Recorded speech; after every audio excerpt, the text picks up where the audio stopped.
guys! Welcome to the vlog. This is me, Jeniffer, and for today, I am going to travel to Tbilisi and Armenia. So, I've been waiting for this talaga kasi it's been like 6 months na rin since the last time I traveled, and that was in the Philippines pa. So, ito na yung time ko to have some break, and leave, have some time for myself na rin.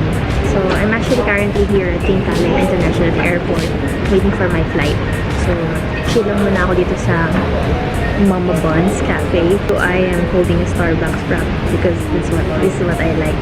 And then I have here this Mama Buns.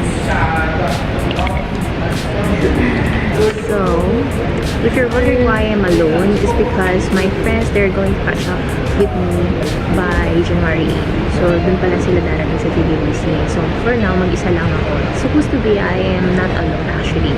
I am with a friend. However, for some reason, she was not able to catch up or she was not able to book a flight with me. So ayun, mag-isa lang ako pumunta.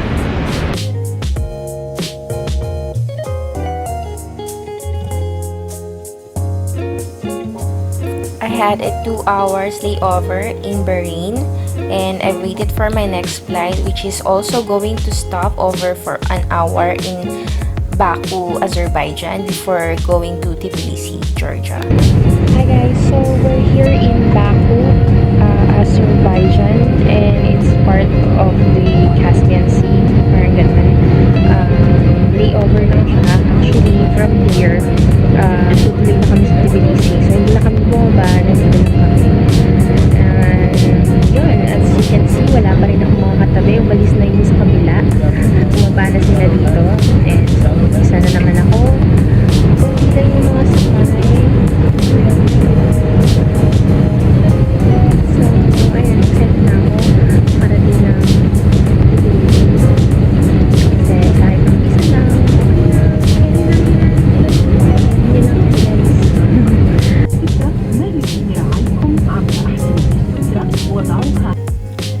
Upon arrival, I bought a SIM card for my internet access, as usual, 4 GB lang from Beeline, and it's enough na for a week. I think it's 9 lari, since my hotel has an internet access naman. I also exchanged my $100 to Georgian lari. I was also picked up by the driver of G7 Euro Travel and Tours, sending me to my hotel, but before that I had a small orientation from the management about the money exchange and places to buy souvenirs and more. Okay, so this is my room. I already put my bag inside. So I got 2 beds only for me. Kasi twin bed yung kinuha ko eh. Kaya yan, tuloy. This is the bathroom. Automatic pala siya. Hi guys! I'm here already in Tbilisi, Georgia, and finally! Makakahiga rin ako. So it's time check now is 6:30 p.m. here in Tbilisi, Georgia, and I'm actually wearing a shirt, a pants, and so I'm thinking to go somewhere like, you know, roam around lang in Tbilisi, or yun yung plan ko. Ay, pero although napagod na rin ako, pero sige lang, push lang natin yan, guys. Hi guys, so I'm now walking around here at Tbilisi, Georgia, and tomorrow, January 7, it's their Christmas daw. So that's, iba kasi yung Christmas nila rito because they are Orthodox. So, yun. Yung Christmas tree nila. Ganda. And para talaga siyang Europe. It's actually Europe naman na talaga to, and like Russia also. I think in-invade sila ng Russia, something like that. Oh my god, pangit ng aking history ko. Dapat nagbabasa-basa rin ako eh. Anyway, so I'm planning to walk around the city. So if you guys are interested to walk with me around the city, please keep on watching lang ha. Awkward lang kasi nagsasalita akong mag-isa. I know. That's their Christmas tree.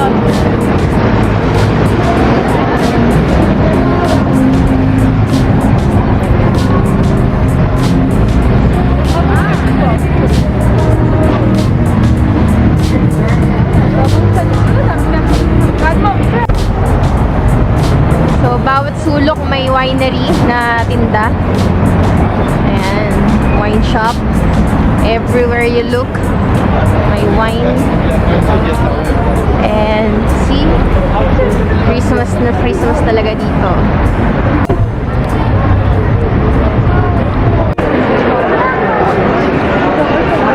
So, nandito ako ngayon sa mall.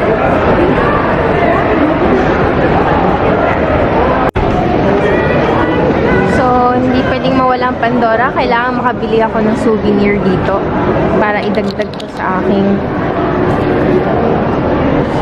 bracelet.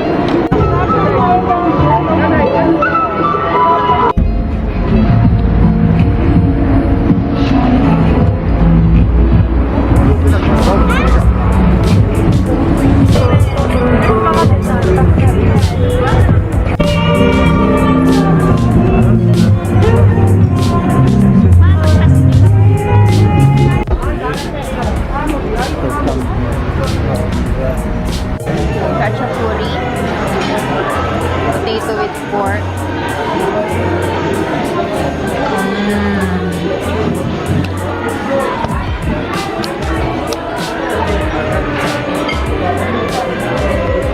Some dinner guys here in Tbilisi.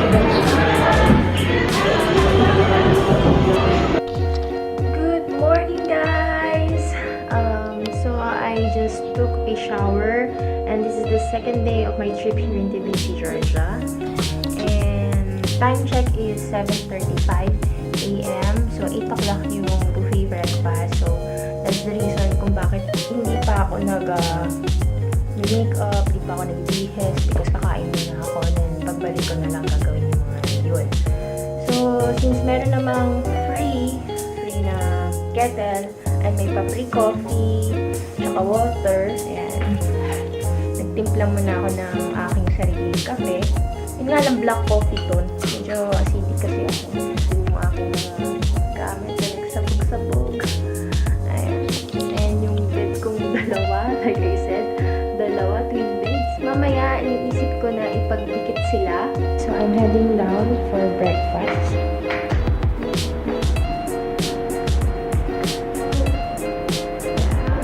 This is the breakfast.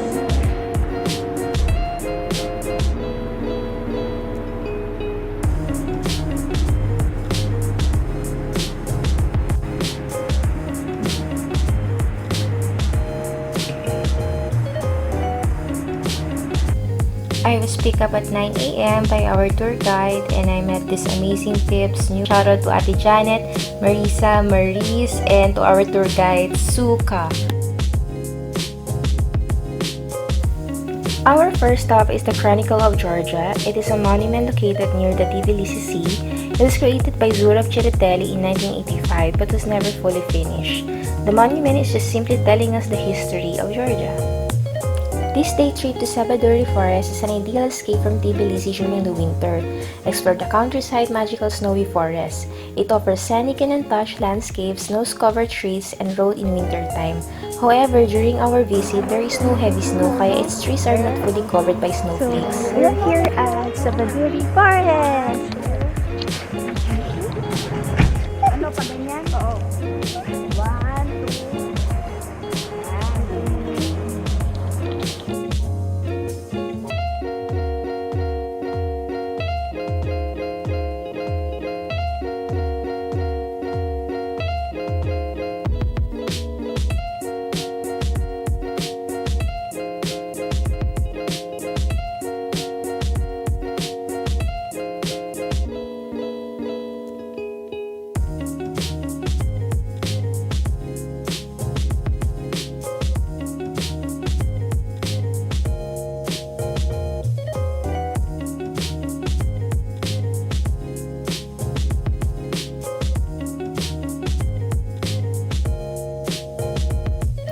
Our next stop is the 6th century Georgian Orthodox Monastery, which is named as Jvari Church, and it is along with the other historic structure of Machketa. It is listed as a World Heritage Site by UNESCO, and you can also see the overlooking town of Machketa here.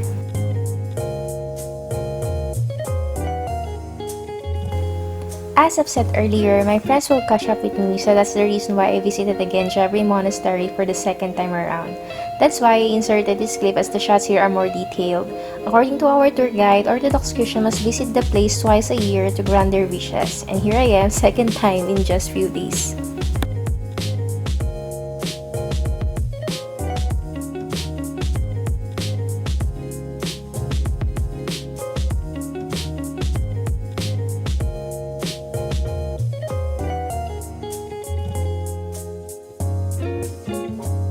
Kasama kasi ako masyadong maano.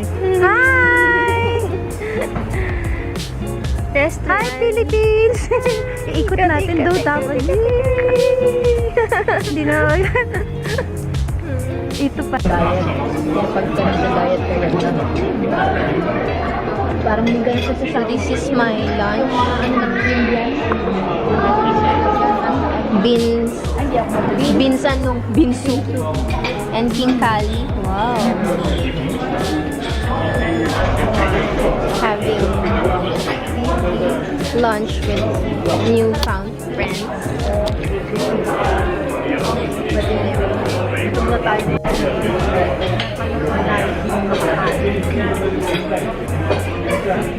Love it. Kailangan daw isaw to eh.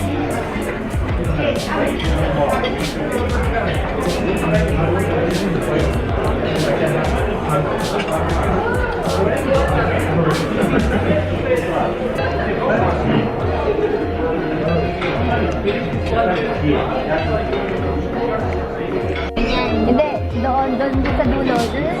Yung ano, yung ito. Oo.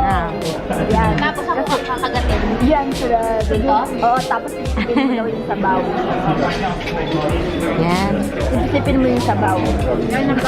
Pero dahan-dahan kasi baka mainit. Yung mainit lang sa isipin mo yung sabaw. Saan ang sabaw? Wala kumalang. Ay, baka nag-ano siya. Baka wala na. Wala na siguro. Meron. Ayun o. Gets mo na? Okay na. Okay na. Ito taste. Masarap siya.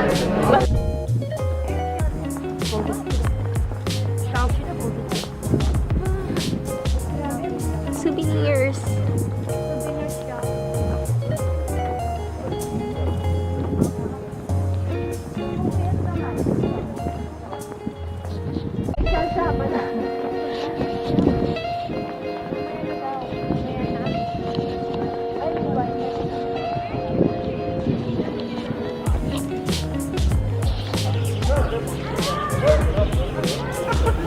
So our next stop is the Svetitskhoveli.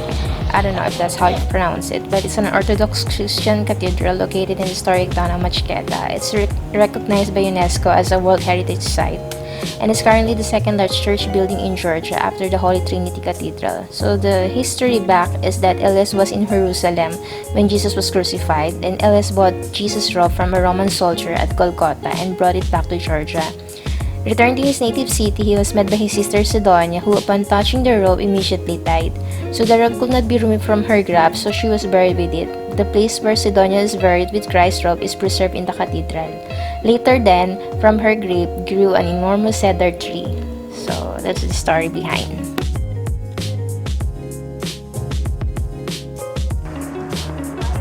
Chamber of Wine. Welcome to Tbilisi Lake.